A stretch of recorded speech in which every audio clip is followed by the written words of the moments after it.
राधे श्याम।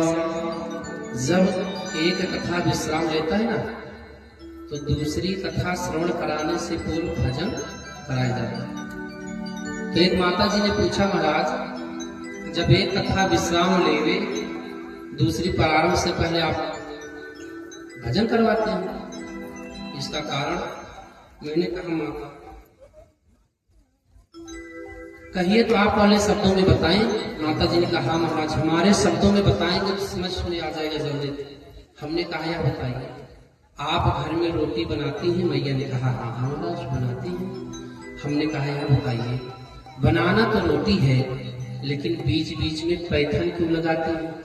माता जी ने कहा, महाराज पैथन इसीलिए लगाया जाता है कि एक रोटी दूसरी रोटी में चिपकने ना पाए। बस माता जी आप वाली बात, हम भी इसीलिए भजन करवाते हैं, एक कथा दूसरी कथा में चिपकने ना पावे, नहीं तो सब एक में हो जाएगा। इसको हमारी अपने भाषा का गड़बड़ छठ ना, एक में मिल जाएगा, समझ में नहीं आएगा। इसलिए एक कथा विश्राम होवे तो दूसरी कथा को श्रवण कराने से पूर्व भगवान का पावन नाम संकीर्तन। अब भगवान ने कहा, युधिष्ठिर जी को मोह हुआ है तो मैं इनको नहीं समझा सकता, अब इनको समझाने के लिए तो कोई महात्मा चाहिए। तो पहुंचे कहाँ? आज भगवान पांडवों को लेकर, माता कुंती द्रौपदी को लेकर कुरुक्षेत्र के मैदान में पहुंचे। सरसैया पर लेटे हुए भीष्म पितामह, शरीर से रक्त गिर रहा है। भगवान गए और भीष्म पितामह के चरणों के पास में खड़े हो गए। पितामह, आपके पुत्र, आपके पौत्र हस्तिनापुर के राजा बन गए, इनको कुछ उपदेश चाहिए। भीष्म पितामह के पास में जब भगवान पहुंचे तो पहुंच कौन कौन रहा है? पर्वतो नारदो धौम्यो भगवान बादरायणः बृहद सभो भरद्वाजः सा शिष्यो रेणुका सुतः। ये भैया भीष्म पितामह, इनका एक नाम था देवव्रत। भागवत जी में तो भीष्म पितामह जी की कथा बहुत संक्षेप में, बस इतना। बाकी समय मिले तो आप लोग भीष्म पितामह की कथा को श्रवण करिएगा। भीष्म पितामह ने अपने जीवन में ऐसा कार्य कर दिया कि इनके पिताजी ने इनको अजर अमर कर दिया। पुत्र जाओ, मैं तुम्हें आशीर्वाद देता हूं, जब तक तुम नहीं चाहोगे तब तक तुम्हारी मृत्यु। भीष्म पितामह का दर्शन करने के लिए कुरुक्षेत्र के मैदान में कौन कौन आया? पर्वतो नारदो धौम्यो भगवान वादरायणः, वादरायण भगवान, नारद, धौम्य ऋषि, पर्वत, भरद्वाज, रेणुका सुत अपने शिष्यों के साथ में पहुंचे। और कौन आया बताए? वसिष्ठः इंद्र प्रमदस्तो समदोषितः कक्षीवान गौतमोत्तिश्च कौशिकोऽथ सुदर्शनः। यह सभी ऋषि महात्मा भीष्म पितामह जी का दर्शन करने के लिए आए। भगवान भीष्म पितामह सरसैया पर लेटे लेटे देख रहे हैं। भगवान श्री कृष्ण आए और पैर के पास में खड़े हो गए। भगवान ने कहा, पितामह मैं आपको प्रणाम करता हूं। भीष्म पितामह ने आशीर्वाद दिया। आज आंखों के जल के द्वारा आशीर्वाद प्राप्त हुआ। हाथों में तीर लगा और तीर धसे नहीं, खींच खींच के मारा गया है। शरीर को इस पार से उस पार हो गया और उसी सरसैया पर भीष्म पितामह पड़े हुए हैं। भीष्म पितामह ने कहा, अर्जुन यह बताओ, ये जो तुम्हारे पास में है कौन है? अर्जुन ने कहा, पितामह ये हमारे बुआ के लड़के हैं, हमारे मामा के लड़के हैं। भीष्म पितामह ने कहा, अर्जुन तुमको पता है कौन है? अर्जुन ने कहा हाँ हाँ पितामह, ये हमारे मामा के लड़के हैं। भीष्म ने कहा अर्जुन, इनको तुमने जो चाहा वह बना दिया। कभी तुमने इन्हें सारथी बना दिया और कभी तुमने इन्हें दूत बनाया और कभी इन्हें तुमने अपने मामा का लड़का बना दिया। अरे अर्जुन, ये तेरा खाना वाला रिंच नहीं है, ये तो परब्रह्म परमेश्वर है जो आज तुम्हारे साथ साथ में नगर नगर में टहल रहे हैं। भीष्म ने कहा, भगवान ने कहा पितामह, अब युधिष्ठिर राजा बन गए हैं, इनको कुछ उपदेश दो, राज्य कैसे किया जाए। भीष्म पितामह उपदेश दे रहे हैं, क्या? दान धर्मान राज धर्मान मोक्ष धर्मान विभागसः स्त्री धर्मान भगवत धर्मान समासव्यासयोगतः। सबसे पहले भीष्म जी ने बताया दान धर्मान। युधिष्ठिर, और दान करने का नियम है, दान कैसे और कब करना चाहिए। लोग दान करते हैं, ए भैया, दान करने से नरक हो जाता है। जो व्यक्ति अपने मन से दान करेगा वह नरक चला जाएगा। दान धर्म के विषय में भीष्म पितामह जी बता रहे हैं। युधिष्ठिर, दान कैसे करना चाहिए? दान धर्मान राज धर्मान मोक्ष धर्मान विभागसः।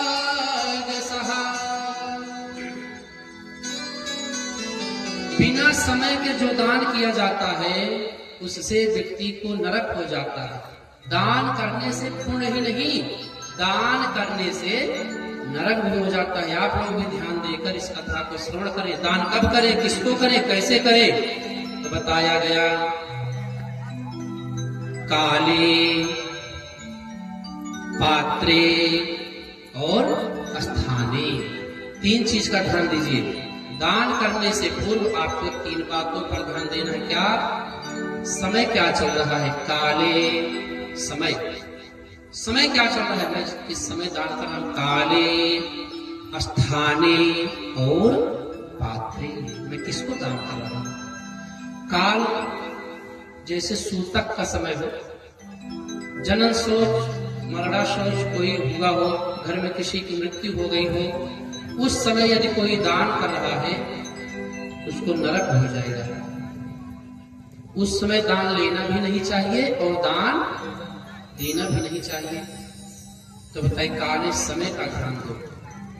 मैं दान कर स्थाने, अब कोई बहुत दान करने की चेष्टा करे, नहीं मैं तो दान करूंगा और ले जावे और किसी ऐसे व्यक्ति को दान कर दे जो चिलम पीने वाला हो और आपके धन को गाजे में भरकर, चिलम में भरकर उड़ा देवे, आपका वह दान निरर्थक हो गया ना। कोई कहे नहीं मैं तो दान करूंगा, नौटंकी हो रहा हो, उसी में जाकर रुपया दान कर दे, तो वह दान किस काम का। बताया गया शास्त्र में तीन चीज का ध्यान दे। समय क्या चल रहा है, मैं किस समय दान कर रहा हूं, किसको दान कर रहा हूं और क्या दान कर रहा हूं। सुपात्र को सदा सर्वदा दान करना चाहिए। किसी ऐसे व्यक्ति को आप ध्यान किए जिसके यहाँ आपके सामान का कोई वैल्यू नहीं है, ले गए और फेंक दिए, उसका भी कोई लाभ मिलने वाला नहीं है। दान उसको करिए जो आपके वस्तु का प्रयोग करे, नहीं तो नरक हो जाएगा। शास्त्र में एक श्लोक आया, शास्त्र कहीं पर मौन नहीं है। शास्त्र ने कहा, यत एकांचनं दद्यात् तांबूलं ब्रह्मचारिणः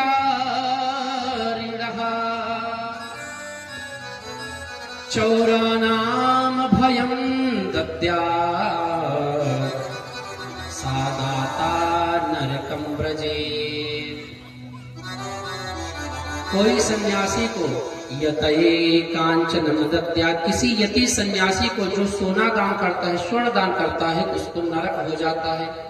किसी महात्मा को, जो महात्मा सन्यासी हो, उसको स्वर्ण दान करने से व्यक्ति को नरक हो जाता है। यतये कांचन दद्यात् तांबूलम ब्रह्मचारी रहा। किसी ब्रह्मचारी को आपने यदि तांबूल का दान किया, आपको नरक हो जाएगा। और कोई चोरी करके भगा हो, कोई अपराध किया हो, आप उसका सहायता कर रहे हैं, उस समय आपको नरक हो जाएगा। चौरानाम अभयम दद्यात्। कोई चोरी करके आया, अपराध करके आया और आपके पास में आ गया और आपसे कहा भैया हमारा रक्षा करिए, और आप उसकी तरफ से खड़े हो गए लड़ने के लिए, आपको नरक हो जाएगा। क्योंकि आपने उस चोर को अभय प्रदान कर दिया, जाओ जाओ तुम्हें कोई मार नहीं सकता। ऐसा करने वाले को नरक हो जाता है। पितामह ने बताया कि पुत्र पौत्र दान कैसे करना है। सबसे पहले भक्ति मार्ग के विषय में बताया, पूजा पाठ दान कैसे करना। उसके बाद राज्य करने के विषय में बताया, पुत्र राज्य कैसे करना। कभी भी अपने जनता प्रजा के ऊपर ऐसे कर मत थोप देना कि वह परेशान हो जाए और तुम्हारी निंदा करने लगे। जिस प्रकार भगवान सूर्य सदा सर्वदा पृथ्वी से जल लेते हैं, सदा वही जल थोड़ा थोड़ा जल लेते हैं, और वर्षा के समय में वही जल कितना गिराते हैं। इस प्रकार से अपनी प्रजा से तुम कर लेना, थोड़ा थोड़ा लेना, और जब उनके ऊपर कोई संकट आवे तो उनके लिए पूरा खजाना खोल देना। राज करने के विषय में बताए, मोक्ष धर्मान विभाग सहा, स्त्री धर्मान भगवत धर्मान, समासव्यास योगतः। कुछ को संक्षेप में बताए और कुछ को व्यास में। समासव्यास योगतः, समास और व्यास में पितामह ने राजा युधिष्ठिर को बताया। भीष्म पितामह ने कहा कि भैया अब आ गए हो तो कम से कम यह तो बता दो, इतना बता दो, आज हमको हमारे पिताजी का आशीर्वाद है कि मैं मरूंगा नहीं जब तक मैं नहीं चाहूंगा। और पिताजी का यह भी आशीर्वाद था, वरदान था कि मुझको 100 वर्ष तक मेरी 100 जन्म की सारी लीलाएं हमको अपनी याद है, हमने क्या किया है क्या नहीं किया है। लेकिन यह दंड हमको क्यों प्राप्त हुआ, जो आज मैं इस सर सैया पर लेता हूं, इसका क्या कारण है। भगवान ने कहा पितामह 100 जन्मों तक आप देखो आपने कोई पाप किया। भीष्म ने कहा नहीं नहीं कन्हैया, मैंने कोई ऐसा अपराध नहीं किया कि हमको यह दंड प्राप्त हो। भगवान ने कहा पितामह अपना पाप व्यक्ति को दिखाई ही नहीं पड़ता। तुमने 100 जन्मों में कोई पाप नहीं किया, तुमने तो इसी जन्म में ऐसा पाप कर दिया कि उसका परिणाम यहाँ मिल रहा है। पितामह ने कहा कन्हैया क्या हुआ। भगवान ने कहा पितामह याद करो, जब हस्तिनापुर के राज्य सभा में द्रौपदी की लाज जा रही थी, आप भी उसी में बैठे थे, आप भी उसी में बैठे थे। यदि आप एक बार दुशासन को कह देते दुशासन खबरदार द्रौपदी के वस्त्र को हाथ मत लगा, तो दुशासन के हाथ में वह औकात नहीं थी तो हम द्रौपदी को छू लेता। लेकिन पितामह यह बताओ तुम उस समय तुम बोले नहीं, बोलना था तुम्हें, अन्याय हो रहा है मत छुओ। अभी तक भीष्म पितामह के शरीर से रक्त गिर रहा था, लेकिन अब भीष्म पितामह के शरीर से अश्रु गिरने लगा, आंखों से अश्रुपात होने लगा। हाँ हाँ कन्हैया, मैंने तो इसी जन्म में अपराध किया, लेकिन हमको अपना अपराध दिखाई नहीं पड़ा। हाँ हाँ कन्हैया, मैंने बहुत बड़ा अपराध किया। भगवान ने कहा पितामह उस समय द्रौपदी रजस्वला स्थिति में थी, मैंने यह प्रतिज्ञा कर लिया इस राज्य सभा में जितने लोग बैठे हैं सभी मेरे द्वारा मारे जाएंगे। मैंने उसी दिन प्रतिज्ञा किया था राज्य सभा में जो देख रहा है इस दृश्य को मैं सभी का वध कर दूंगा। पितामह धृतराष्ट्र आंख का अंधा था, इसलिए धृतराष्ट्र बचा। विदुर जी राज्यसभा छोड़कर चले गए, इसलिए विदुर जी बचे। बाकी मैंने प्रतिज्ञा लिया था कि जो जो बैठकर इस दृश्य को इस राज्यसभा में देख रहा है सबका मैं वध करूंगा। भीष्म पितामह की आंखों से अश्रुपात हो रहा। हाँ हाँ कन्हैया, बहुत बड़ा अपराध मेरे द्वारा हो गया। भीष्म ने कहा कन्हैया बताओ इतना कष्ट क्यों प्राप्त हो रहा है। भगवान ने कहा भीष्म पितामह उस समय हस्तिनापुर में सबसे ऊंचे गद्दी पर आप थे, आपसे बड़ा उस हस्तिनापुर में कोई नहीं था, बाकी सब आपसे नीचे थे। इसीलिए किसी को तीर लगा मर गया, किसी को तलवार लगा एक बार में मर गया, लेकिन जो सबसे ऊंचे सीढ़ी के पायदान पर रहता है, जब वह गिरता है उसको सर्वाधिक चोट लगती है। इसलिए पितामह तुम्हें सर्वाधिक दंड दिया गया। पितामह के आंखों से अश्रुपात होने लगा। हाँ हाँ करने लगे, मुझसे बहुत बड़ा अपराध हुआ, मुझको क्षमा करो। भगवान ने कहा पितामह यह भी भगवान की कृपा है। ऐसे करते करते उपदेश दिए और भगवान ने कहा पितामह अब हम जाए। पितामह ने कहा कन्हैया जीवन का इति होने वाला है, यह जीवन समाप्त होने वाला है। सिर्फ एक चीज जीवन में बचा हुआ है कि मेरी जो ये बुद्धि है इसी का। तो उसी सरसैया पर लेटे लेटे भीष्म पितामह जी पुष्पताग्र छंद में भगवान का सुंदर सा अस्तुत गाए। क्या?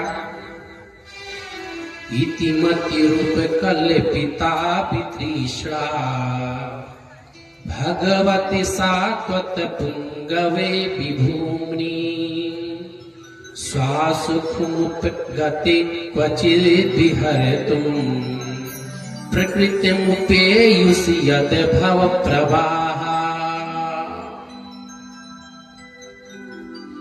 पितामह ने कहा प्रभु इति मति, इति मतलब समाप्त होने वाले, इति मति मतलब बुद्धि। प्रभु यह जो मेरी बुद्धि है इसको मैंने ऐसे नहीं प्राप्त किया, बहुत मैंने तपस्या किया, मैंने अपने पिता की सेवा किया, तब यह बुद्धि हमको प्राप्त हुई। और अब मैं सोच रहा हूं यह मेरी बुद्धि रूपी जो कन्या है इसको मैं आपको समर्पित करूं। अर्जुन पांडव लोग सोच रहे हैं कि भीष्म पितामह आजीवन ब्रह्मचर्य का पालन किए, कहां से इनको कन्या हो गया। और भीष्म पितामह कहने प्रभु हमारी बुद्धि रूपी जो कन्या है इसको मैं आपके श्री चरणों में दे देना चाहता हूँ। ऐसा कहे सुंदर से पुष्पताग्र छंद में भीष्म पितामह हाथ तो नहीं जोड़ रहे हैं, आंखों से सुपात हो रहा है और वहीं सरसैया पर लेटे लेटे ही पुष्पताग्र छंद में भीष्म पितामह ने भगवान का बहुत सुंदर स्तुति किया। प्रभु जो हुआ सो हो गया, लेकिन अब मेरे जीवन का अंतिम समय है। भगवान ने कहा पितामह वरदान मांगो, क्या चाहिए? पितामह ने कहा कुछ नहीं चाहिए, बस एक इच्छा है। भगवान ने कहा हाँ हाँ वरदान मांगो पितामह, क्योंकि मैं जाने वाला हूँ। पितामह ने कहा प्रभु हमको युद्ध क्षेत्र में वह दृश्य याद आता है जब आपने प्रतिज्ञा लिया कि मैं अस्त्र नहीं उठाऊंगा, अस्त्र और शस्त्र इस युद्ध में नहीं उठाऊंगा, और मैंने प्रतिज्ञा ले लिया कि मैं आज आपको अस्त्र और शस्त्र अवश्य उठवा दूंगा। आप किस प्रकार अपने भक्तों की रक्षा करने के लिए अपनी प्रतिज्ञा को भी तोड़ देते हैं। जब मैंने अर्जुन के ऊपर बाणों का बौछार किया, करते करते मैंने आपको भी मारा, आपको तीर लगा, आपने कुछ नहीं कहा, लेकिन जब वही तीर अर्जुन को लगा आप बेचैन हो गए और आप रथ का पहिया लेकर हमारे ऊपर दौड़ पड़े। वह दृश्य मुझको सबसे सुंदर लगा। जब आप दौड़े अपनी प्रतिज्ञा को तोड़ने के लिए, तो आपका पटुका उसी रास्ते में गिर पड़ा बीच युद्ध क्षेत्र में। तो मानो धरती मां का रही हो, हे स्वामी आप यह क्या करने जा रहे हैं? स्वानिगम पहाय मत प्रतिज्ञा मृत मधि कर तुम वप्लुतो रथस्था धृत रथ चरणो भय चलद गो हर रेवहं तुमिभं गतोत्तरीय। आपने प्रभु अपने भक्तों के मान को रखने के लिए आप अपनी प्रतिज्ञा को तोड़ दिए। अब मेरी एक इच्छा है, मेरे जीवन का अंतिम समय है, अब आप जब तक मेरे प्राण न निकल जाए तब तक आप यहीं पर। भगवान ने कहा गजब फसाए। सुखदेव सूत जी महाराज कहते हैं ऋषियों ध्यान पूर्वक सुनो, भगवान को आज भीष्म पितामह जी ने फंसा लिया और ये भगवान सभी को फंसाते हैं। आज भीष्म जी ने कहा प्रभु जब तक मेरा यह प्राण न निकल जाए तब तक आप यहीं पर ऐसे मेरे चरणों के पास में खड़े रहिए, जिससे मैं आपको देखता रहूं। कृष्ण एवं भगवती मनोवा दृष्टवृत्तिभिः। भगवान ने कहा, पितामह आपको इच्छा मृत्यु का वरदान है, यदि आप नहीं चाहेंगे तो आप मरने वाले नहीं, पता नहीं कब तक आप ना चाहे और मैं खड़ा रहूं। भगवान ने कहा, नहीं स्वामी, भगवान सूर्य नारायण जैसे ही उत्तरायण को हुए वैसे ही पितामह अपना शरीर छोड़ने लगे। जैसे सायंकाल के समय में पक्षी बाहर से घूम घूम कर अपने घोंसले में आने लगते हैं, कलरव करते हैं, वैसे ही आज कुरुक्षेत्र के मैदान में पितामह का शरीर धीरे धीरे शांत होने लगा। भगवान पितामह के चरणों के पास में खड़े हुए हैं, जय जयकार होने लगा, पुष्प वर्षा होने लगा आकाश मार्ग से। अरे आज कोई साधारण नहीं, आज देवव्रत गंगा पुत्र भीष्म पृथ्वी को छोड़कर भगवान के धाम को जा रहा है। जय जयकार हुआ, बोले लक्ष्मी नारायण भगवान की जय हो। भीष्म पितामह का शरीर शांत हुआ और सभी की यही इच्छा होनी चाहिए, अंतिम समय में मुख पर भगवान का पावन नाम आ जाए। इसीलिए भगवान का नाम लेने के लिए कहा जाता है अंते यामति सागति। जो जीवन में ज्यादा बार हम लोग पुनरावृत्ति करे रहेंगे वही जीवन में आवेगा, अन्यथा आता नहीं। भीष्म पितामह का शरीर शांत होने लगा, जय जयकार हुआ। संतों ने भगवान को प्रणाम किया, जय जयकार किया। हम लोग भी 2 बार जय जयकार करें क्या?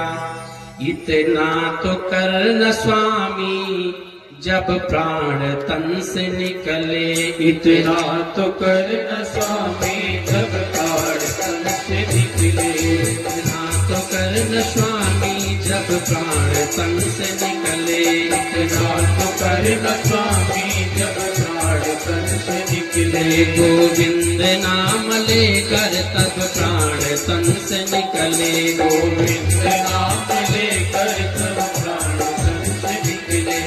गंगा जी का तट हो यमुना का बंसी बट हो, श्री गंगा जी का तट हो यमुना का बंसी बट हो, श्री गंगा जी का तट हो यमुना का बंसी बट हो, श्री गंगा जी का तट हो यमुना का बंसी बट हो। मेरा सांवरा निकट हो जब प्राण तन से निकले, मेरा सांवरा निकट हो जब प्राण तन से निकले। इतना तो करना स्वामी जब प्राण तन से निकले, इतना तो करना स्वामी जब प्राण तन से निकले।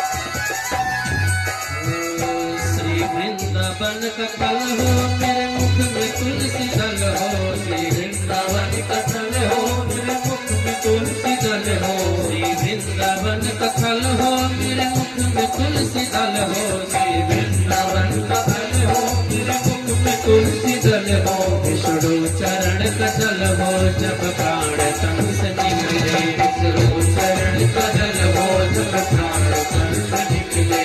इतना तो करना स्वामी जब प्राण तन से निकले, इतना तो करना स्वामी जब प्राण तन से निकले। गोविंद नाम लेकर तब प्राण तन से निकले, गोविंद नाम लेकर तब प्राण तन से निकले।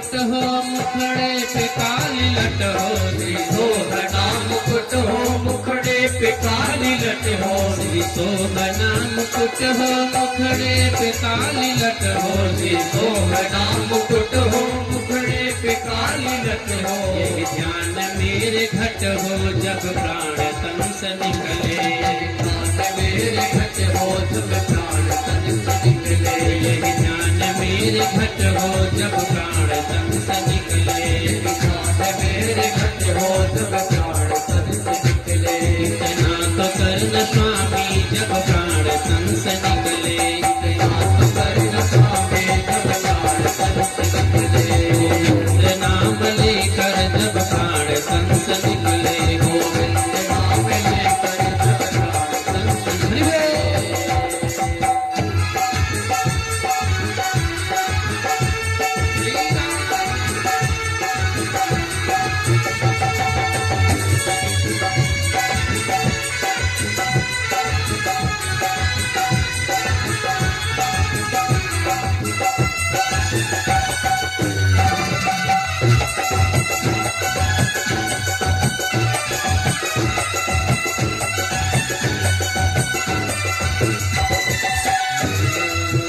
केसर तिलक हो वाला मुख चंदन उजाला, केसर तिलक हो वाला मुख चंदन उजाला, केसर तिलक हो वाला मुख चंदन सा उजाला, केसर तिलक हो वाला मुख चंदन सा उजाला। डालू गले में माला जब प्राण तन से निकले, डालो गले में माला जब प्राण तन से निकले। इतना तो करना स्वामी जब प्राण तन से निकले, इतना तो करना स्वामी जब प्राण तन से निकले।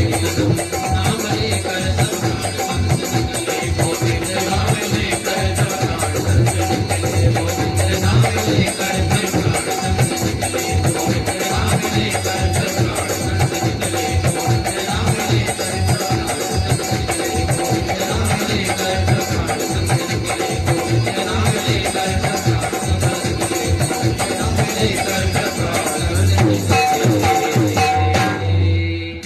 बोली लक्ष्मी नारायण भगवान की जय हो। दुर्गा दास जी महाराज की जय हो। जय जय श्री राधेश्याम। बोली लक्ष्मी नारायण भगवान की जय हो। जयकारा बोलना चाहिए ना आप सबको। बोली लक्ष्मी नारायण भगवान की जय हो। एक बार एक माता जी आई कथा सुनने, तो कथा 2-3 दिन चला। एक दिन माता जी आई, आगे बैठती थी और बैठी कथा हो रहा है, रो रही है, रोए जाएं। अब कोई कथा में सामने बैठकर रोवे तो दृष्टिपात तो होगा ही। तो महाराज जी ने पूछा, मैया जब कथा का विश्राम हुआ आप रो क्यों रही थी? माता जी ने कहा, महाराज क्या बताएं, हमारे घर में एक भैंस थी, उसका पड़वा था, पड़वा मर गया। महाराज जी ने कहा, माता जी इसमें क्या है, मर गया। कहे नहीं महाराज, जैसे आप खूब बोलते हो बैठकर यहाँ, ऐसे वो पड़वा रात भर बोला और सुबह मर गया। हमको यह डर है आप भी खूब बोलते हो, कहीं आप भी ना पधार जाओ। महाराज ने कहा, नहीं भैया, अब यहाँ पर है तो बोलना पड़ेगा ना। ये भैया, सूत जी महाराज 88,000 ऋषियों को सुना रहे कथा। मैत्रेय विदुर संवाद के अंतर्गत चल रहा है। राजा परीक्षित का मंगल में पाख्यान कि परीक्षित का जन्म हुआ। भगवान को अर्जुन गए पहुंचाने, हस्तिनापुर वहीं रुक गए और जब लौटे तो रुके, बहुत दिन रुके। गतः सप्ताधुना मासा भीमसेन तवानुजः। युधिष्ठिर एक दिन चिंता कर रहे कि अरे भीम, अर्जुन तो गए कई महीना बीत गया, लेकिन अर्जुन क्यों नहीं आ रहे हैं? तो देख क्या रहे हैं, अर्जुन सामने से चले आ रहे हैं। जब आए युधिष्ठिर ने पूछा, अर्जुन यह बताओ, हमारे भाई श्री कृष्ण बंधु बांधवों के सहित यदुवंशियों के सहित द्वारका में ठीक तो हैं? उनका सुधर्मा नामक सभा ठीक तो है? अर्जुन अभी बोल नहीं रहे हैं। युधिष्ठिर कह रहे हैं, अर्जुन हमको लग रहा है तुम्हारा धन किसी ने छीन लिया। अरे अर्जुन, हमको तुम्हारे शरीर की कांति देखकर यह आभास हो रहा है तुम युद्ध में पराजित हो गए। अर्जुन अभी उत्तर नहीं दे रहे हैं। युधिष्ठिर जी नाना प्रकार का कल्पना कर रहे हैं। का चित्तम नागमो गम्यावासाकृतम स्त्रियम, कहीं अगम्य स्त्री के साथ गमन तो नहीं किया? अर्जुन रोने लगे। अर्जुन ने कहा, भैया हमारे प्राणनाथ द्वारिकाधीश इस धराधाम को छोड़कर चले गए। यह बात जैसे ही माता कुंती को पड़ा, जैसे भक्त दशरथ जी राम राम कह के शरीर छोड़ दिए, वैसे कुंती ने भी कृष्ण कृष्ण कहते हुए अपना शरीर छोड़ दिया। और तुरंत युधिष्ठिर ने क्या किया, छोटे से परीक्षित को राज्य गद्दी पर बैठा दिया। मंत्रियों को समझा दिया कि हमारे प्रभु चले गए, हम लोग भी स्वर्गारोहण की यात्रा पे जा रहे हैं, परीक्षित को राजगद्दी पर राजगद्दी कर दिया गया, देखिएगा। बहुत छोटे से आय में परीक्षित को गद्दी पर बैठा दिया। पांडवों कुंती के सहित स्वर्गारोहण की यात्रा पे चल पड़े। सभी लोग स्वर्गारोहण की यात्रा किए, स्थान स्थान पर अपने शरीर को छोड़े। सशरीर युधिष्ठिर जी ही पहुंचे। धर्म के अवतार थे, उनको भी दंड मिला था। उनके दाहिने हाथ पैर का अंगूठा गल गया। जीवन में एक बार झूठ बोले थे, अस्वस्थामा मरो नरो या पुनरो, यहीं पर झूठ बोले थे। इतना दंड मिला कि दाहिने पैर का अंगूठा गल गया और बाकी सशरीर स्वर्गारोहण की यात्रा युधिष्ठिर जी ने किया। बाकी अर्जुन रास्ते में गिर गए, भीम गिर गए, द्रौपदी गिर गए, नकुल सहदेव गिर गए। सब पूछे, भैया हम क्यों गिर रहे हैं? तो युधिष्ठिर सबको बताते, तुम्हारे अंदर यह कमी था, इसलिए तुम सशरीर नहीं जा पाते। भीम से पूछा गया, भीम ने कहा, भैया मैं गिर गया हूं, बताओ मैं सशरीर क्यों नहीं जा रहा? युधिष्ठिर ने कहा, भीम तुम सबसे ज्यादा भोजन करते थे, अधिक भोजन करना दोष है। द्रौपदी गिरी। द्रौपदी ने कहा, महाराज यह बताओ स्वामी मैं क्यों गिर रही हूँ? युधिष्ठिर ने कहा, द्रौपदी तुम्हारे 5 पति थे, लेकिन तुम सबसे ज्यादा प्रेम अर्जुन से करती थी, इसलिए तुम सशरीर नहीं जा सकती। सशरीर स्वर्गारोहण की यात्रा सिर्फ महाराज युधिष्ठिर ने किया। और इधर राजा बन गए राजा परीक्षित। एक दिन परीक्षित जी अनायास ही अपने महल में टहल रहे थे और एक चांदी का बकस उनको मिल गया। तो उसी में देख रहे हैं कि एक सोने का मुकुट रखा हुआ है। बाबा जी उनके जरासंध का मुकुट था, भीम ले आकर रख दिए थे, उसी को सिर पर लगा लिए। समय के अभाव के कारण थोड़ा कथा में तीव्रता लाना पड़ेगा। मुकुट को लगाए और नगर से बाहर निकले घूमने के लिए। तो देख क्या रहे हैं कि एक काला कलूटा पुरुष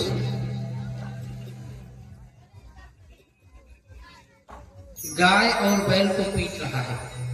एक बैल है, पृथ्वी और धर्म का संवाद चल रहा है। तो बैल का एक ही पैर है, बाकी 3 पैर कट चुके हैं। धर्म रूप में बैल और पृथ्वी के रूप में गाय माता दोनों आपस में वार्तालाप कर रही हैं। और वह काला कलूटा पुरुष हाथ में दंड लेकर उन दोनों को पीट रहा है। यह दृश्य राजा परीक्षित देखे। राजा परीक्षित पहुंच गए, बताया, पूछे आप कौन हो? तो दोनों ने बताया, मैं पृथ्वी हूँ और यह धर्म है। यह काला कलूटा पुरुष कौन है? मारने के लिए राजा परीक्षित तैयार हुए। राजा परीक्षित के चरणों में गिर गया। बाबा जी ने बताया था, पुत्र शरण में आए हुए का सदा रक्षा करना। तीर धनुष तलवार जमीन में फेंक कर परीक्षित के चरणों में कलयुग गिर गया। महाराज रक्षा करो, क्योंकि हमारा तो युग ही है, कलयुग है। कलयुग का जो स्वभाव है वह कर रहा है। महाराज परीक्षित ने कहा तुमको जीने का कोई कार्य नहीं, तुम मरोगे। परीक्षित ने कहा, कलयुग ने कहा, महाराज हमारा युग है, मैं अपने स्वभाव के अनुरूप ही कार्य कर रहा हूं। मेरे अंदर लाख अवगुण हैं, लेकिन मेरे अंदर एक गुण है कि कलयुग में भगवान का नाम लेने मात्र से व्यक्ति का कल्याण हो जाएगा। और युगों में व्यक्ति अश्वमेध यज्ञ, वाजपेय यज्ञ इत्यादि यज्ञ करता था तो उसका कल्याण होता था, लेकिन कलयुग में भगवान का नाम लेने मात्र से ही कल्याण हो जाएगा। शरण में आया राजा परीक्षित ने कहा, ठीक है मैं तुम्हें अभय प्रदान करता हूं। कलयुग ने कहा, महाराज, परीक्षित ने कहा मेरा राज्य छोड़कर जाओ। कलयुग ने कहा, महाराज कहां जाए? जहां तक मेरी दृष्टि जा रही सब आप ही का राज्य है। राजा परीक्षित ने कहा, नहीं हमारा राज्य छोड़कर जाना पड़ेगा। कलयुग ने कहा, महाराज आप हमको कुछ स्थान बता दीजिए, मैं वहीं पर निवास कर लूं। तो राजा परीक्षित ने कलयुग को स्थान बताया, क्या? द्युतम पानम स्त्रियः सूना यत्र धर्मश्चतुर्विधः। 4 स्थान बताए कलयुग को रहने के लिए। ध्यान दीजिएगा, कलयुग इन 4 स्थानों पर निवास करता है। क्या? द्युतम, द्युतम जहां पर जुआ खेला जाता है, द्युतम पानम, पानम मतलब मदिरालय में जहां पर शराब और दारू बिकता हो, द्युतम पानम स्त्रिया।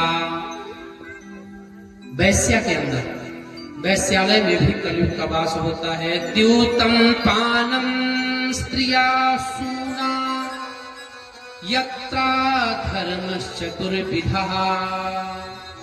चौथा स्थान बताए राजा परीक्षित कलयुग के निवास के लिए, शूना जहां पर हिंसा होता हो, जहां पर पशुओं का बलि होता हो, पशुओं को मारा काटा जाता हो, इन स्थानों पर कलयुग को रहने के लिए राजा परीक्षित ने स्थान दे दिए। भैया सुना, कहा महाराज यह जो 4 स्थान आप दिए हो यहाँ पर कोई जाना जल्दी नहीं चाहते। उसमें कलयुग का प्रथम चरण था।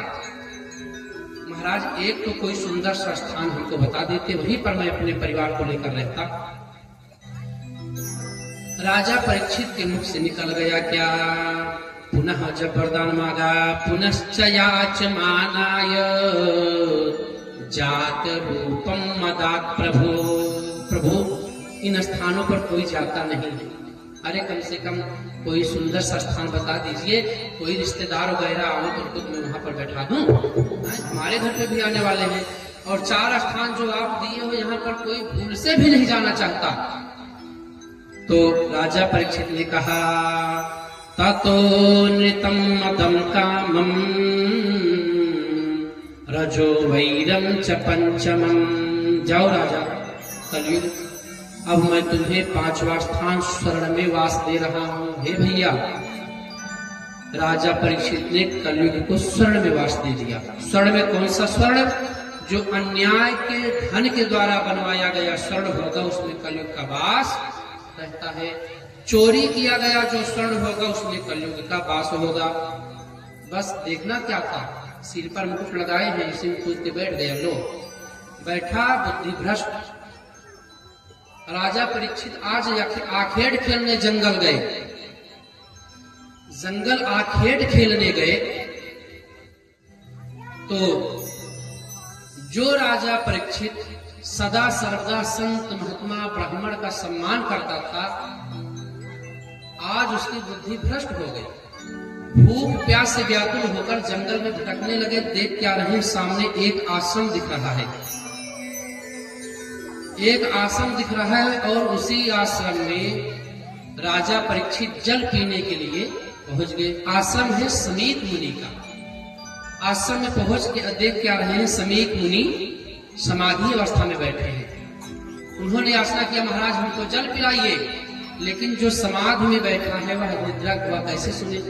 राजा परीक्षित को यह लगा, यह महात्मा हमको देखने के बाद नाटक कर रहा है कि कहीं जल न पिलाना पड़ जाए, इसलिए आंख बंद करके यह महात्मा बैठ गया। भागवत जी में सच्चे साधु को असाधु समझा गया और रामचरितमानस में असाधु को साधु समझा गया। प्रताप भान वाली कथा, असाधु था, ठगी था, लेकिन साधु बन गया, उसको राजा ने साधु समझा, कुल नष्ट हो गया। और यहाँ पर क्या हुआ, एक सच्चे संत को असाधु समझ लिए राजा परीक्षित। जो राजा परीक्षित कभी ब्राह्मणों का अपमान नहीं करता, संतों का सम्मान करता है, आज शमीक ऋषि को देखकर उसके मन में यह विचार आया, मृखा समाधि रहोस्त्विकम नुमुस्या छात्र बंधु भी। देखो देखो, मैं इसके आश्रम में जल की याचना करने के लिए आया हूं और यह तो ढूंढ करके बैठ गया है। क्या किए, पास में एक मरा हुआ सर्प था, उठाए और गले में उसी अपने तीर से उठाए, गले में माला जैसा पहना दिया, चल दिए। और इधर शिष्यों ने देखा गुरु जी के गले में मरा हुआ सर्प पड़ा है, दौड़कर गए, शमीक ऋषि के पुत्र श्रृंगी ऋषि को बता दिए कि श्रृंगी, राजा परीक्षित आए थे और गुरु जी के गले में मरा हुआ सर्प डाल दिए। श्रृंगी दौड़ कर आया, देख क्या रहा है, पिताजी के गले में मरा हुआ सर्प लटक रहा है। बिना विचार किए श्रृंगी ने हाथ में जल लिया, अपने तप बल को दिखाने के लिए। कौशिक्या उपास्पृश्य वागवज्रं विससर्जहा। कौशिकी नदी के जल को लेकर श्रृंगी ने अपने बल तप बल को दिखाने के लिए राजा परीक्षित को साफ दे दिया। अरे अरे राजा, तुमने अपने मर्यादा को उल्लंघन कर दिया। एक महात्मा समाधि में बैठे हुए महात्मा के गले में तुमने मरा हुआ सर्प डाला, इसलिए मैं तुम्हें श्राप देता हूं। क्या? इत लंघित मर्यादम तक्षकः शब्दमेहनि दक्षति यस्न कुलांगारम चोदितो में ततद्रुहम। हे भैया, हाथ में जल लेकर आज श्रृंगी ने राजा परीक्षित को कहा, राजन, तुमने अपनी मर्यादा का उल्लंघन किया, इसलिए मैं तुम्हें श्राप दे रहा हूं। आज के 7वें दिन तक्षक नामक सर्प तुम्हें डस लेगा और उसी के द्वारा तुम्हारी मृत्यु हो जाएगी। 7 दिन का अवसर क्यों प्रदान किया? तो हमको लग रहा है भैया, संतों ने विचार दिया कि राजा परीक्षित को 7 दिन का अवसर क्यों प्राप्त हुआ, क्योंकि राजा परीक्षित ने शमीक ऋषि के गले में यहां से सर्प डाला था। 7 इंद्रियां जो थी ऊपर वाली बच गई, इसीलिए श्रृंगी ने उनको 7 दिन का अवसर दिया। 2 कान 2 आंख, 4 2 नाक, छिद्र 6 और 1 मुंह, 7 अंग बच गए, इसलिए 7 दिन का अवसर राजा परीक्षित को श्रृंगी ने प्रदान कर दिया। जैसे ही वह रो रहा है, शमीक मुनि का आंख खुला, नेत्र खुले, क्या पुत्र क्या हुआ? तो देख रहे गले में सर्प पड़ा है, उठा के फेंक दिए। शिष्यों ने कहा, महाराज, आपके गले में सर्प था इसलिए श्रृंगी रो रहा है। तो शमीक ने कहा, पुत्र मैं तो इसको फेंक दिया। तब शिष्यों ने बताया, गुरुजी, यह आपके गले में यह सर्प राजा परीक्षित ने डाला और श्रृंगी ने श्राप दे दिया। आज शमीक ने अपने पुत्र श्रृंगी को बहुत फटकारा, पुत्र तुमने अनर्थ कर दिया। कलयुग का अंतिम राजा परीक्षित है, इसके जैसा कोई धर्मवान राजा होने वाला नहीं है। आज के बाद जो राजा होंगे वो ढोंगी, ठगी, पापाचारी, अनाचारी, व्यभिचारी होंगे। तुमने पुत्र अनर्थ कर दिया। राजा परीक्षित को साफ देकर शमीक ने अपने 2 शिष्यों को बुलाया और कहा, पुत्र जाओ और राजा परीक्षित को कह दो, राजन, हमारे नादान पुत्र श्रृंगी ने तुम्हें साफ दे दिया। 7 दिन का अवसर है, यदि अपनी मृत्यु सुधार सकते हो तो सुधार। 2 शिष्य आए और इधर राजा परीक्षित जब नगर में पहुंचे, मुकुट उतार कर रखे, बुद्धि निर्मल हो। अब सोच रहे, मैंने क्या अनर्थ कर दिया, एक महात्मा के गले में मैंने सर्प डाल दिया। तो कह क्या रहे हैं, शिष्य आए और आकर बताए, महाराज, हमारे गुरु जी के जो पुत्र हैं श्रृंगी ने आपको साप दे दिया है कि 7 दिन बाद आपको तक्षकनाग डसेगा और उसी के द्वारा आपकी मृत्यु हो जाएगी। ये भैया राजा परीक्षित अब अपने आप में धिक्कार रहे, मैंने क्या कर दिया। राजा परीक्षित कह रहे हैं, अहो मया नीच मनार्यवकृतम्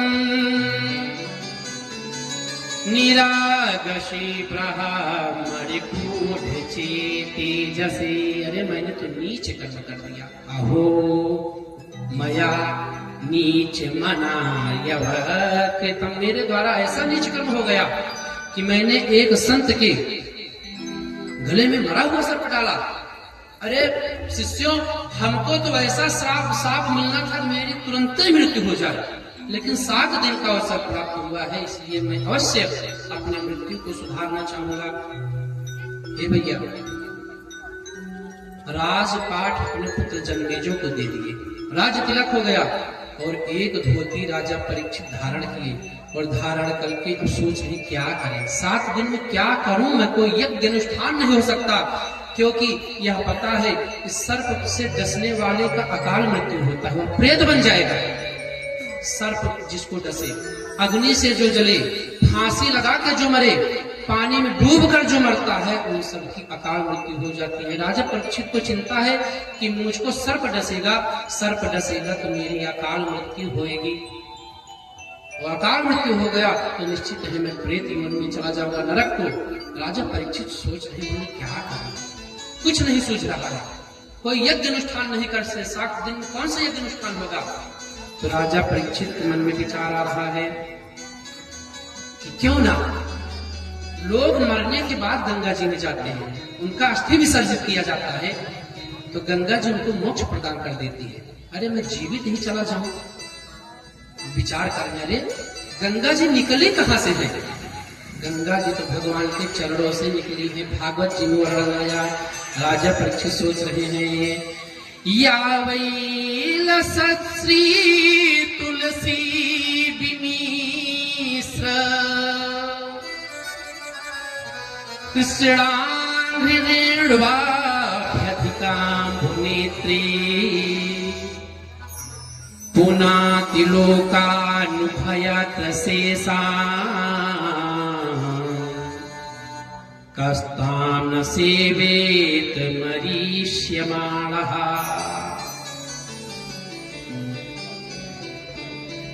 राजा परीक्षित मन में विचार कर रहे हैं, ये गंगा जी भगवान श्री कृष्ण के चरणों से निकली है, और महिमा तो और ज्यादा है, क्योंकि भगवान श्री कृष्ण के चरणों में सदैव तुलसी रहती है, और अंतिम समय में जिसको तुलसी और गंगा जल का आश्रय प्रदान हो जाए वह नरक नहीं जाएगा। इसीलिए कहा गया, या वै लसत् श्री तुलसी विमिश्र। गंगा जी जब चलती हैं भगवान के चरण से, भगवान के चरणों में तुलसी माता रहती हैं, तुलसी से स्पर्श होते हुए चरण रेणु भगवान के चरणों की धूल को लेकर गंगा जी चलती हैं। ना ना, अब मैं अब कहीं नहीं जाऊंगा, अब तो मैं भगवान के गंगा माता के ही शरण में जाऊंगा। हाहाकार मच गया भैया, और राजा परीक्षित सब कुछ छोड़ करके गंगा जी के पावन तट पर पहुंच गए। गंगा जी के पावन तट पर राजा परीक्षित पहुंचे, और राजा परीक्षित के पहुंचते पहुंचते ही वहां पर अनेकों साधु संत महात्मा पहुंच गए। राजा परीक्षित ने सोचा, गंगा माँ हमारा अवश्य कल्याण करेंगी क्या। जय जय गंगा महारानी, तोहार बड़ा निर्मल बा पानी। जय जय गंगा महारानी, तोहार बड़ा निर्मल बा पानी। जय जय गंगा महारानी, तोहार बड़ा निर्मल बा पानी। जय जय गंगा महारानी, तोहार बड़ा निर्मल बा पानी। निर्मल बा पानी मैया, निर्मल बा पानी, निर्मल बा पानी मैया, निर्मल बा पानी। निर्मल बा पानी मैया, निर्मल बा पानी, निर्मल बा पानी मैया, निर्मल बा पानी। जय जय गंगा महारानी, तोहार बड़ा निर्मल बा पानी। जय जय गंगा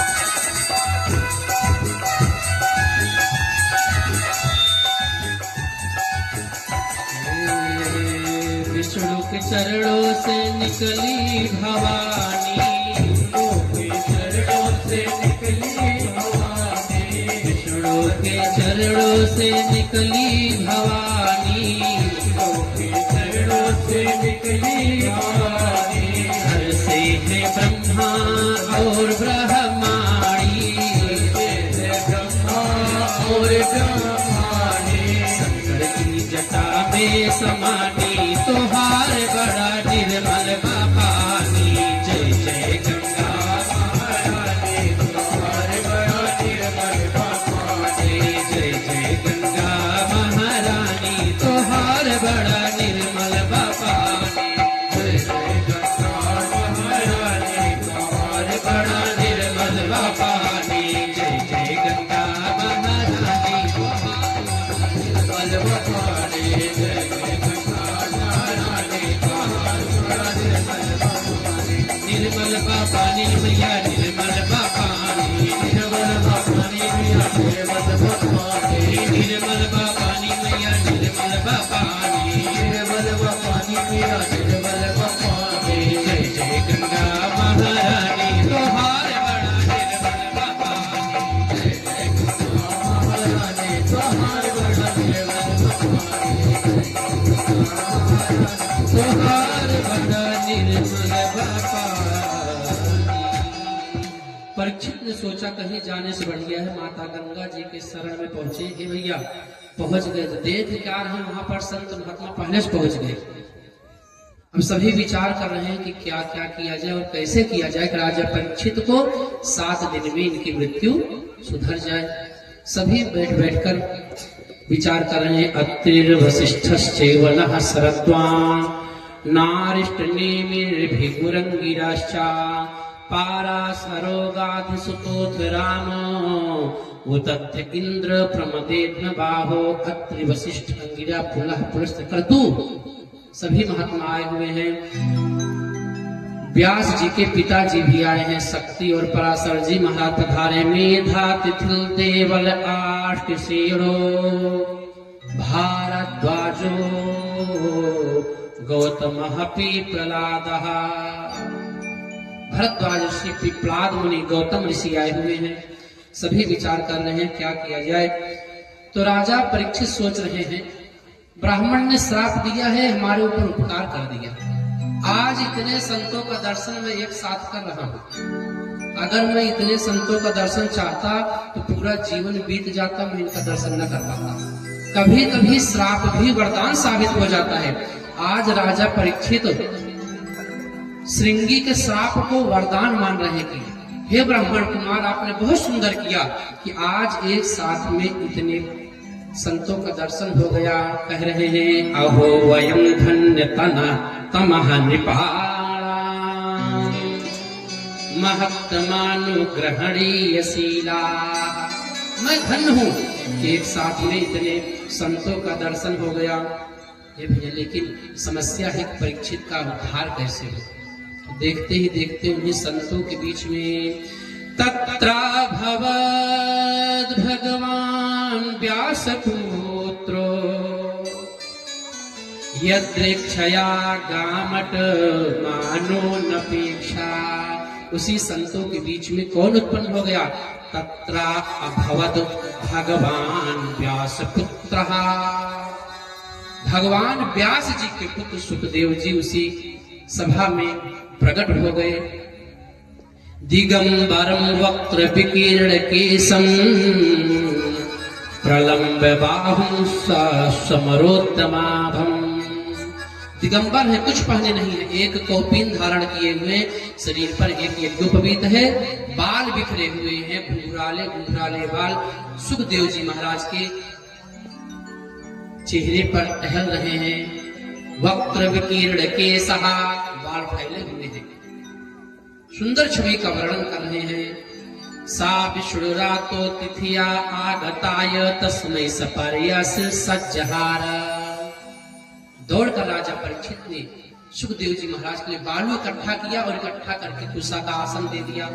पाद प्रक्षालन किए, पाद प्रक्षालन किए और पाद प्रक्षालन करके अपने को बड़भागी मान रहे। देखिए कि सुखदेव जी महाराज ऐसे संत हैं कि जिनका एक बार कोई गृहस्थी नाम ले ले, एक बार सुखदेव जी महाराज का कोई गृहस्थी भाव के साथ नाम ले ले, उसका कल्याण हो जाता है। बोले सुखदेव जी महाराज की जय। यह मैं नहीं, यह भागवत जी में लिखा गया कि राजा परीक्षित अपने आप को धन्य मान रहे हैं। एसाम संस्मरणात् पुंसाम् सद्यः शुद्ध्यन्ति वै गृहा। जो एक बार इनका स्मरण कर ले उसका कल्याण हो जाएगा। लेकिन मेरा भाग देखो, मैं तो सुखदेव जी महाराज का पैर धुल रहा हूं। पैर धुले और धुल करके राजा परीक्षित ने 2 प्रश्न किया।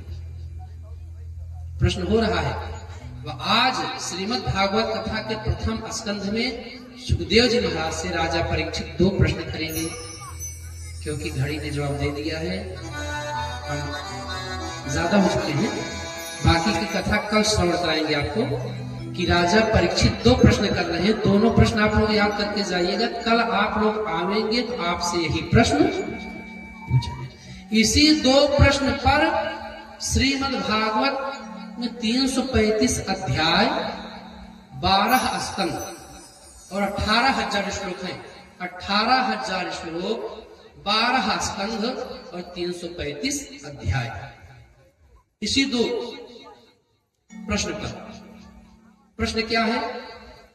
एग्जाम में तो बहुत थोड़े प्रश्न आता है, 2-4 प्रश्न आता है जो विद्यार्थी पेपर देने जाते हैं। लेकिन जो बुद्धिमान विद्यार्थी, मेधावी छात्र है, जो पढ़ा है, वह उसी 2 ही प्रश्न में a copy, b copy, c copy, d copy सब भर देता है ना। 2 प्रश्न में पूरा श्रीमद् भागवत कथा आज के बाद से हम लोग श्रवण करेंगे। तो 2 प्रश्न हैं कौन कौन से आप सुनिएगा। राजा परीक्षित को सर्प काटेगा, मरने वाले हैं, लेकिन देखिए राजा परीक्षित प्रश्न क्या कर रहे हैं। ये नहीं कहे महाराज कोई मंत्र हो तो बता दीजिए मैं अमर हो जाऊं। यह है महाराज आप तो प्रकट हुए हैं, भगवान हैं, आप कोई ऐसा सांप वाला मंत्र हमको बता दीजिए, जब सांप काटे तो मैं उसको पढ़ लूं, मैं ठीक हो जाऊं। लेकिन राजा परीक्षित ने ऐसा कोई प्रश्न ही नहीं किया है। भैया कभी कभी बहुत कुछ पाने के लिए छोटी चीजों का त्याग करना पड़ता है। राजा परीक्षित कर रहे हैं अतः पृच्छामि संसिद्धिं योगिनां परमं गुरुं पुरुषस्येह यत् कार्यं म्रियमाणस्य सर्वथा। हे गुरुदेव, मरने वाले को क्या करना चाहिए? म्रियमाणस्य सर्वथा। मैं आपसे परम सिद्धि के स्वरूप साधन के संबंध में प्रश्न कर रहा हूँ। गुरुदेव मैं अपने लिए प्रश्न नहीं कर रहा हूँ। यह जो प्रश्न है प्रभु आप जो पुरुष सर्वथा मरने वाला हो, जो पुरुष सर्वथा मरणासन्न हो, उसको क्या करना चाहिए? पहला प्रश्न क्या कहे?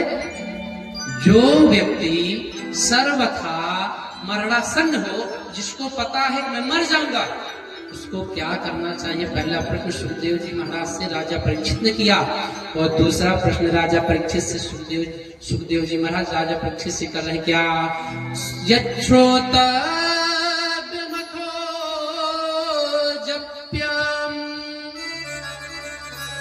यत् कर्तव्यं रिभि प्रभो असमर्तव्यं भजनीयं वा भूयत्वा विपर्ययः। प्रभु दूसरा प्रश्न हमारा यह है कि मैं किसका भजन करूं, किसका त्याग करूं। 2 प्रश्न किए थे और इसी 2 प्रश्न के साथ आज की द्वितीय दिवस के द्वितीय सत्र की मंगलमयी कथा यहीं पर विश्राम। अभी सुखदेव जी महाराज बोले नहीं है। सुखदेव जी महाराज दूसरे स्कंद से बोलना प्रारंभ करेंगे। तो 2 प्रश्न है, 2 प्रश्न आप लोग याद करके जाइएगा, और कल आने के बाद आपसे ये दोनों प्रश्न पूछने के बाद ही कथा श्रवण कराया जाएगा। आपको विशेष याद रखिएगा 2 प्रश्न क्या क्या है फिर से मैं बता दे रहा हूं। पहला, जो व्यक्ति सर्वथा मरणासन्न हो उसको क्या करना चाहिए। दूसरा प्रश्न यह है कि क्या करें और किसका त्याग करें? दो प्रश्न के साथ आज की श्रीमद् भागवत कथा को यहीं पर हम लोग विश्राम करेंगे। आरती और प्रसाद, उसके बाद अपने अपने घर को प्रस्थान। 2 बार भगवान का पावन नाम, उसके बाद आरती और प्रसाद में सभी लोग सम्मिलित होंगे। क्या? हरे रामा रामा राम सीता राम राम राम, हरे राम राम राम सीता राम राम राम, सीता राम राम राम, हरे राम राम सीता राम राम राम, सीता राम राम राम, सीता राम राम राम, सीता राम राम राम, हरे राम राम राम सीता राम राम राम, हरे राम राम राम सीता राम राम राम। आपके साथ सभी लोग ताली बजाते हुए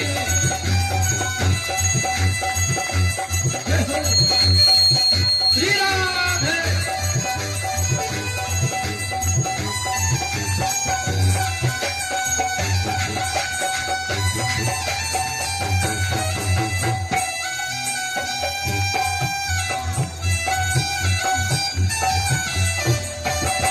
श्री राधे।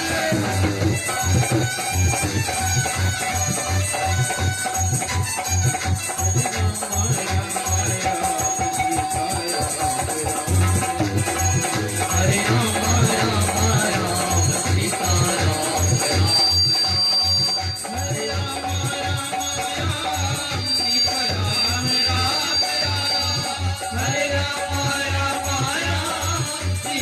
राम राम, हरे राम राम राम सीता राम राम राम, हरे राम राम राम सीता राम राम राम, हरे राम राम राम सीता राम राम राम, हरे राम राम सीता राम राम राम, हरे राम राम सीता राम राम राम, सीता राम राम, सीता राम राम।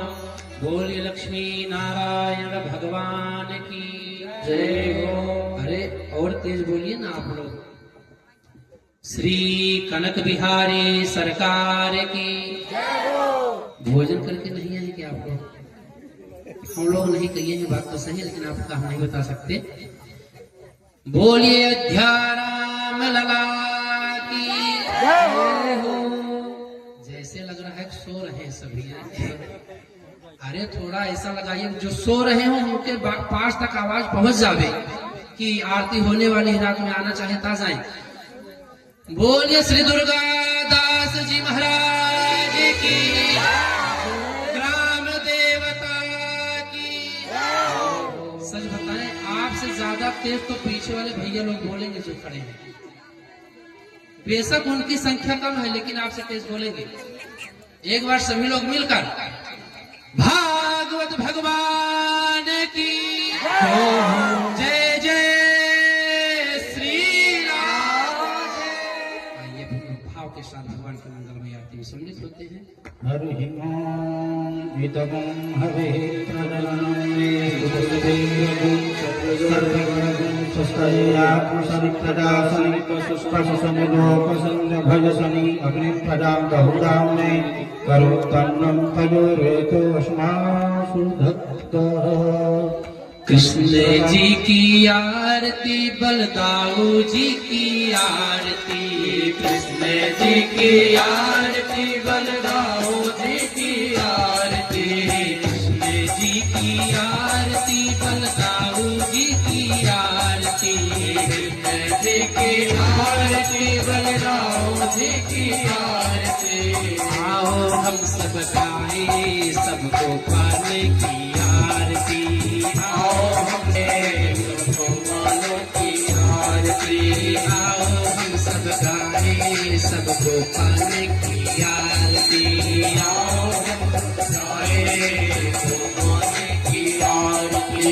राम जी की आरती, सीता जी की आरती, सीता जी की आरती, राम जी की आरती, सीता जी की आरती, राम जी की आरती, सीता जी